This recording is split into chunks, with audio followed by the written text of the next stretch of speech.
जैन परंपरा में एक बहुत प्रसिद्ध कहानी है। दोनों विद्वान थे, गुरु और शिष्य थे। एक का नाम था आचार्य श्री वृद्धवादी सूरी जी महाराज साहब और दूसरे का नाम था आचार्य श्री सिद्धसेन दिवाकर सूरी जी महाराज साहब। सिद्धसेन दिवाकर सूरी जी महाराज साहब जी ने दीक्षा नहीं ली थी। तब वृद्धवादी जी से जंगल में मिले और कहा कि आप वृद्धवादी हैं तो मेरे से शास्त्रार्थ करो। वृद्धवादी सूरी जी ने कहा कि अरे पंडित जी, यहां कहां शास्त्रार्थ करेंगे, चले राजसभा में कर लेते हैं शास्त्रार्थ। नहीं नहीं, तुम टालना चाहते हो, यही करेंगे। अरे भाई, कोई न्यायाधीश तो बनाओ। अरे ये गडरिये जो चरा रहे हैं ना गायों को, भेड़ बकरियों को, यही न्यायाधीश। अरे भाई, ये क्या न्याय करेंगे, तुम्हारे जैसे पंडित की बातों को ये समझ भी नहीं पाएंगे। मगर वो पंडित नहीं माना। आखिर में दोनों का शास्त्रार्थ भी हुआ। निर्णायक वे ही गडरिये।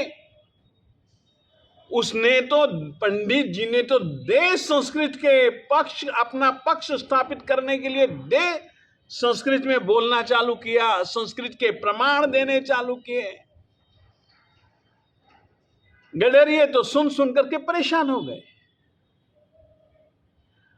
गडरियों ने पंडित को चुप कराया और कहा कि बाबा तुम बोलो। और बाबा जी ने तो उनकी भाषा में ही जो उनको अच्छा लगे वैसा गीत गाना चालू कर दिया। और गडरियों ने आखिर में कहा कि भैया, तुम्हारे ये जीता, ये बूढ़ा आदमी जीता। समय पारखू होना यह भी एक बहुत बड़ी कला है। गुरु आत्माराम जी महाराज साहेब जी भी इस कला में पारंगत थे। एक बार क्या हुआ, राजस्थान में घूम रहे थे। सिरोही के इर्द गिर्द में से किसी पहाड़ पर से गुजर रहे थे। रास्ते में एक डाकुओं की टोली ने इनको घेर लिया और डाकुओं का सरदार आ गया और उसने कहा कि जो कुछ भी है रख दो, चुपचाप रख दो, नहीं तो मार खाओगे। गुरु आत्माराम जी महाराज साहब जी ने कहा कोई बात नहीं भैया, राजा तुम जैसे को वैसा अभी हम कर देते हैं। ये लो, ये उतारने के लिए कुछ थोड़ा सा पात्रे वात्रे नीचे रखे और कहा ये ले लो और भी उतारो। अरे राजन, तुम मुझको राजा कहते हो, क्यों? अरे भैया, नगरी में तो वे राजा होते हैं, जंगल के राजा तो तुम ही हो ना। जंगल में सबको संभालने वाले तुम ही तो हो ना। गुरुजी महाराज साहेब जी ने 5-7 कुछ बातें ऐसी की, ऐसी मीठी, यानी कि चाशनी से लिपी हुई ऐसी बातें की। वो उसको सुन करके बहुत खुश भी हुआ और इतना खुश होकर के उसने कहा, गुरुजी महाराज साहेब, आप श्री जी को कहां जाना है? और गुरुजी महाराज साहेब जहां जाने वाले थे, वो डाकुओं का सरदार अपनी टोली वाले सभी साथियों को लेकर के गुरुजी को उस गांव तक छोड़ने के लिए आया।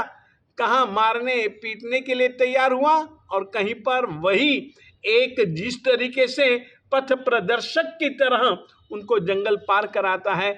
ऐसे थे समय पारखू गुरुदेव श्रीमद विद्यानंद सुरीश्वर जी महाराज साहेब। सचमुच में ये बहुत अच्छे समयज्ञ थे। समयज्ञ यानी कि समय को जानने वाले, व्यक्तियों को पहचानने वाले, द्रव्य क्षेत्र काल भाव को पहचानने वाले और उस समय ही अपने प्रत्युत्पन्न मति से तुरंत समस्या का समाधान, और समस्या का समाधान भी ऐसा कि बस लाजवाब। सचमुच में आज गुरुजी महाराज साहेब जी का 188वां जन्मदिन है। गुरु जी से हम खूब खूब खूब खूब आशीर्वाद की याचना करते हैं। जिस तरीके से उन्होंने जिन धर्म की महत्तम सेवा की, उसी ही तरीके से सेवा का भाव हमारे दिल में भी पैदा हो। वे जिस तरीके से जिन शासन की महती प्रभावना करते रहे, वैसी हमको भी महती प्रभावना करने की शक्ति दें। वे जिस तरीके से सत्य के लिए जिए, उसी ही तरीके से हम भी सत्य के लिए जिएं और सत्य की प्रतिष्ठा हमारी आत्मा में भी और दूसरों की आत्मा में भी हो, इस तरीके से के आशीर्वाद की याचना करता हूँ।